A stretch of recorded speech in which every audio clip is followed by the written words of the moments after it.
சூப்பரான Chennai style mutton கறி தோசை எப்படி பண்ணலான்னு பார்க்கலாமா? ரொம்ப ஈஸிங்க.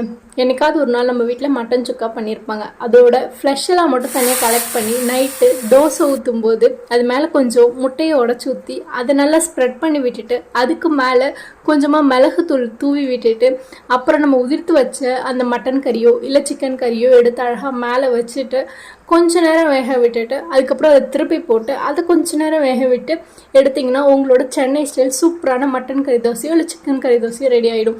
இதுவே மதுரை ஸ்டைல் எப்படி பண்ணுறதுன்னு பார்த்தீங்கன்னா, அந்த மாவு எடுத்து கல்லில் ஊற்றும் போதே அது கூட நம்ம வீட்டில் கொஞ்சம் குழம்பு வச்சுருந்துருப்பாங்கல்ல, அந்த குழம்பையும் எடுத்து நல்லா கலக்கி ஒரு அடை கலரில் வந்துடும். லைக் ஒரு எல்லோவிஷ் கலரில் வரும்பொழுது அதை நல்லா ஸ்ப்ரிட் பண்ணி அது மேலே முட்டையை ஊற்றி அது மேலே மிளகுத்தூளை போட்டு அப்புறமேட்டா நம்மளோட கொத்துக்கறியை வச்சு ரெண்டு பக்கமும் திருப்பி போட்டு வேக வச்சு சாப்பிட்டா அதுதான் மதுரை கறி தோசை.